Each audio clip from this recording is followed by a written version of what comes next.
Hi, I'm Steve Adubato. Welcome to another remote edition of our program. It is our honor to welcome our good friend. Last time she was in the studio, back by popular demand, Paula Franzese is the Peter W. Rodino Professor of Law and Director of the Leadership Fellows Program at Seton Hall University Law School. Good to see you, Professor. Wonderful to see you, Steve. Not many people know more about the judiciary, about the Supreme Court than you do. Question. Before we talk about the larger issues of the Supreme Court, we're taping on the 1st of October. A lot of things are going to happen before this is seen. Ruth Bader Ginsburg, 27 years on the court, the second woman to serve on the Supreme Court. Her greatest impact will be, has been? Her radical project, in her words, that it was more than the law, it would be society that would come to perceive women and men as equal. If she hadn't done that, Paula, do you believe it would have been done at all or at a different pace? Certainly at a different pace and with a different framing and conceptualization. Justice Ginsburg was supremely effective, first as a litigator, as an advocate for all of us, for the public interest, for the societal interest in gender equality. And then as a jurist, what's interesting to me is that she began her career on the bench. And I don't like labels, but if we did have to ascribe a label, she was more of a centrist. And it was only as the court shifted significantly to the right that she became known as its most vociferous dissenter, the notorious RBG. That's right. You know, it's so interesting, Paula. You mentioned shifting, the right, progressive, liberal, left. Larger question. As we do this program, there's a presidential election going on. There will be either a new president or Donald Trump will remain president. There'll be another member of the Supreme Court. It could be the nominee as we speak right now. We don't know. But here's the question that I keep asking myself. Is it the role of the court to be a policymaker or to be an interpreter of the Constitution and the law, which has a lot of people confused and concerned right now? The court is by design, constitutional design, not the popularly elected branch. It is the role of the coordinating branches, the executive and legislative, to do the will of the people with enactment, legislative and through executive orders. The court is charged with interpreting the Constitution, but invariably in so many matters, there is involved a mix of individual and collective interests. Think about Brown versus Board of Education. Right. Think about the quest for equality along all metrics. The court is oftentimes a catalyst for a change in a less than equal society, and often a mirroring back to we the people, the changing norms, our changing culture. Yeah, but what's interesting, you mentioned Brown versus the Board of Education, I believe, of Topeka in 1954. It was Justice Thurgood Marshall who argued the case before he was a justice, if I'm not mistaken.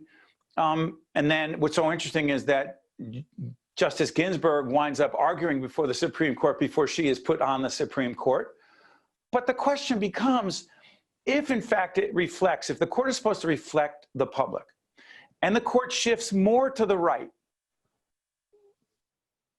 my question becomes, does that truly reflect the will of the people or the will of this particular president at this particular time with this particular Senate at this particular time, which is a different thing? Yeah, it's a wonderful and vitally important question for all of us in a participatory democracy. We would hope that a court, any court, would transcend the furies of a particular moment politically in time. And the court actually has surprised us over time by defying the labels and defying the expectations. Just this past term, we found that the center held, as a consequence, a surprise to some pundits, of the judicial branch. We had all sorts of unexpected ideological alliances involving justices presumed to be to the left and to the right. Because they agreed on the law, apparently. Yeah, because of, I think, two important guiding precepts. One is the value of what's called stare decisis. That's the norm that would uphold and honor the value of precedent in the law, that precedent matters, lest the court erode its legitimacy and its authority. And the second has to do with the court, as Chief Justice Roberts has often said, calling the strikes and calling the balls, Right. deciding with a certain, we would hope, impartiality that would transcend, again, so many of the ideological fervors, particularly of this very polarizing time. Okay, so let me follow up on this. By the way, if you're listening on the audio side, Steve Adubato here with our good friend from Seton Hall, University Law School, Professor Paula Franzese. Professor, how about this? Amy Coney Barrett, her position on Roe v. Wade is very clear. The president, as we speak, President Trump, has made it very clear that where he is on that. Mitch McConnell has made it very clear where he is on that. Is it relevant to be asking nominees to the Supreme Court about their views on these issues, whether it's Roe v. Wade, whether it's the Affordable Care Act, otherwise known as Obamacare?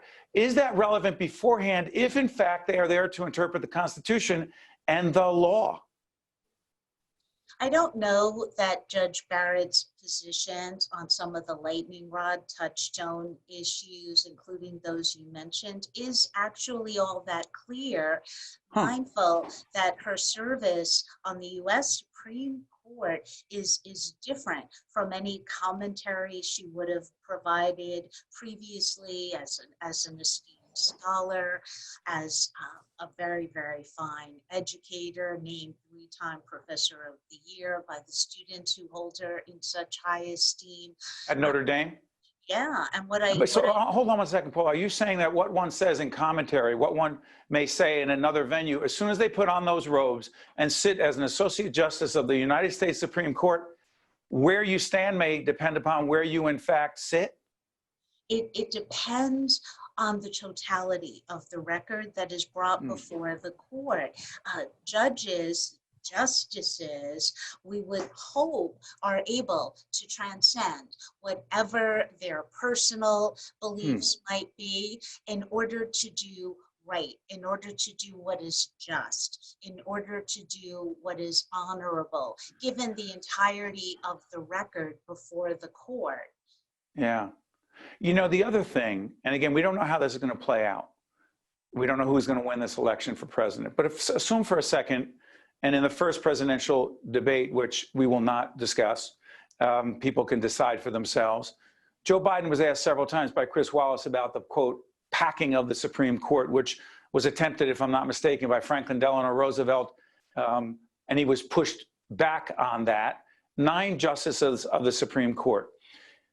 Biden never answered that question. By the time this airs, he may answer it publicly. Here's the question. What are the implications of potentially going from 9 justices to 12 or 15? Because Democrats at some point may believe, you know something? We need to balance this out ideologically, you say? It is not a good idea from my vantage point. We know that it failed miserably in 1937 when FDR endeavored to pack the court in order to assure passage of a good part of his New Deal legislation.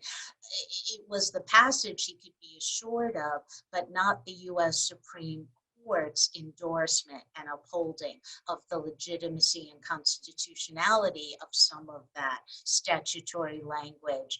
His attempt to pack the court backfired. Why is it a bad idea, Professor? Oh, my goodness, because I think, Steve, in my capacity as a political scientist and an astute observer of the court, that a court that is perceived as beholden to the will of the party in power loses so much of its legitimacy. Because sure, to the extent that the Democrats regain control of the executive and legislative branches. Hypothetically, we don't know what's going to happen. Go ahead. Of course, a pure hypothetical. And also in the banter and scuttlebutt, the talk about increasing the court's composition to 13 as a consequence to assure a democratically appointed majority. What happens the next election cycle when perhaps it's the other way and the Republicans say, let's go to 16. Precisely. And where does it end? We need to assure that the court maintains some presumption of independence, that it is not simply a vehicle, an instrument, a tool to serve the interests of the party in power. One more quick one, and we have about a minute left. Professor Paula Franzese from Seton Hall University Law School, I need to ask you, we don't know what's going to happen with the nomination of Amy Coney Barrett, but do you believe that literally weeks, a couple months, month before an election, it is appropriate to have that nominee put up before the Senate, or should the election be held and then whomever wins, that person nominates the potential justice of the Supreme Court or Associate Justice? Yeah, the problem is that any diligent and thorough answer to that question, Steve, as we both know, becomes tainted by the fierce partisanship and the accusations that are hurled on both sides of the aisle.